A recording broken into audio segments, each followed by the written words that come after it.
अजूनच काही मार्ग दिसत नाहीये. आता काही भालेराव मला जिवंत सोडणार नाही. या अनुच्या बाबांनी टेंडर पास केलं असतं तर काय जाणार होतं त्यांचं. अवतार असा आणला जसं काही मी किडनी मागतोय त्या माणसाची. जिद्दी आहेत ना एक नंबरचे. काय करू मी? कोण करेल मला मदत आता?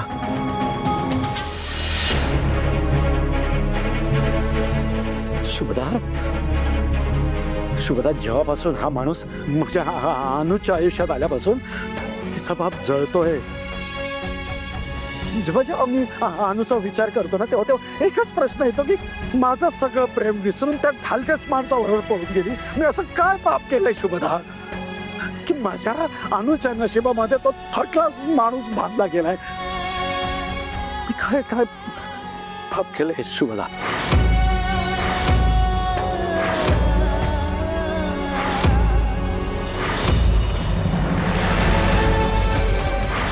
तुम्हाला अहो काय होतंय? डोळे उघडा. अहो काय झालं तुम्हाला? अहो उठा ना, डोळे उघडा. अहो मंदार, मंदार अरे लवकर ये रे. अहो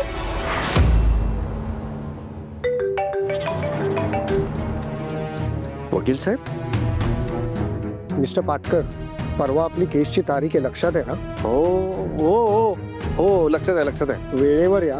बहुतेक यावेळेस केसचा निकाल लागेल. मी वाट बघतोय. वेळेच्या आधी येणार.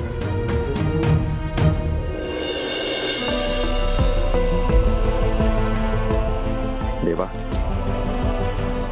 या केसचा निकाल तरी माझ्या बाजूने लागू दे. जरा तरी मोकळा श्वास घेता येईल.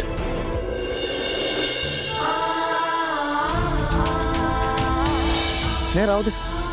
सॉस आहे, सांडलं. एवढीशी घाबरून जाऊ नकोस तू. आम्ही काय आज भरलं वांग? अरे तुला आवडतं ना म्हणून अन्नूनी तुझ्यासाठी बनवले भरलं वांग. मला आवडतं म्हणून मटण आहे. खूप मटण करे, पण हे मटण म्हणजे कायम जेव्हा तू बनवतेस ना तेव्हा असं वाटतं की कधी घरी जातो आणि मटण खातो. गजरा, बोला बरं. तुम्ही कधी अगं तू वळ ना.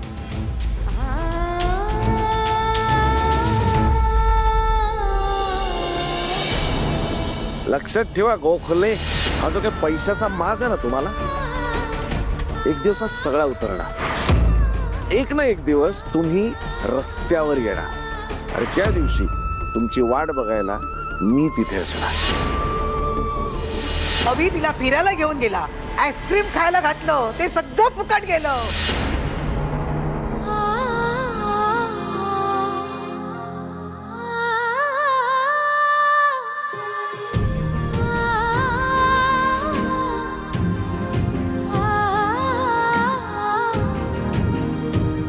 अचानक डोळा का फडफडायला लागला? तिकडे आई बाबांना मनस्ताप झाला, इकडे अविनाश रागावून निघून गेले ऑफिसला. देवी आई, ही कुठल्या वाईटाची चाऊल असेल तर ते संकट टळू दे. सगळ्यांचं रक्षण कर.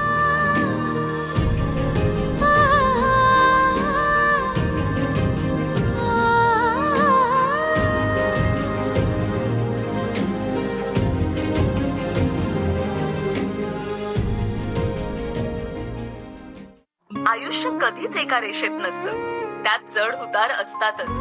तुमच्या बाबतीत पण असं कधी घडलंय का की अचानक आपल्या लाईफ मध्ये काहीतरी असं घडून जातं ज्याची आपण कल्पनाही केलेली नसते?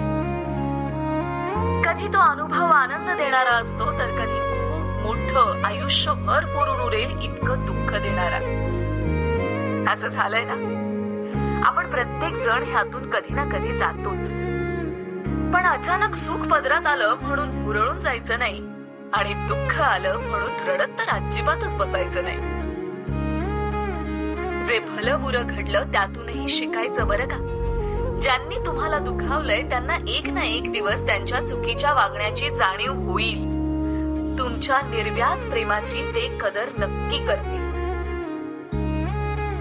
हो, असं होतं, नक्की होतं. फक्त तुम्ही स्वतःशी छान पैकी बोलत राहायचं. ते कसं ऐकूया ह्या गाण्यात.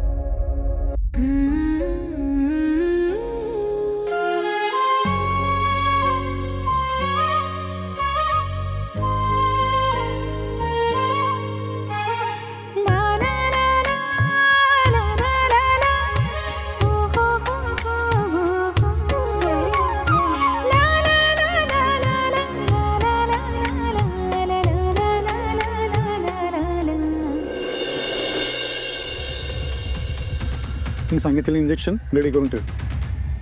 कसं आहे बाबा? Mister Gokhale, he had a cardiac arrest.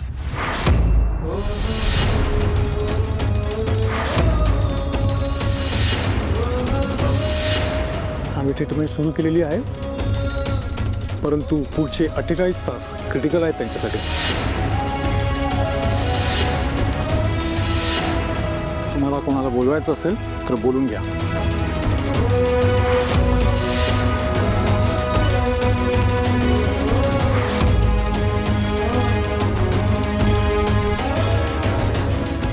आई, आई तू बस बस. आई शांत हो आई. आपण ना बाबांना खूप चांगल्या हॉस्पिटलमध्ये ऍडमिट केलंय. इथले सगळे डॉक्टर्स खूप एक्सपिरियन्स्ड आहेत हां, आणि सगळ्या मेडिकल सर्व्हिसेस इथे अवेलेबल आहेत. तू प्लीज काळजी करू नकोस. बाबांना काही होणार नाहीये. बाबा बरे होणार आहेत. त्यांना बरं व्हावंच लागेल. बरं व्हावंच लागेल त्यांना.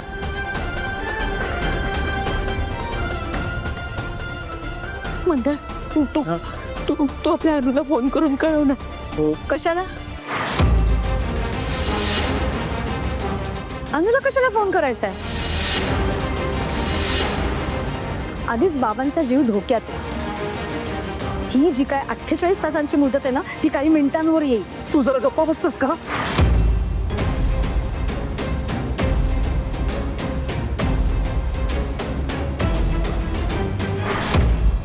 प्रत्येक वेळी बोललाच पाहिजे का दिव्या? ओके ओके करा. अनुला फोन करा आणि एक नवीन संकट ओढवून घ्या. अर्थात हे होणं शक्यच नाहीये. एवढा अपमान झाल्यानंतर तो भिकारडा नवरा अनुला पाठवेल असं काही मला वाटत नाही. आणि तुमची लाडकी अनु सुद्धा यायची नाही. म्हणता तू अनुला फोन कर. तुला तर माहितीच आहे ना यांचा किती जीव आहे तिच्यावर. हो, अनु आली की यांना बरंच वाटेल.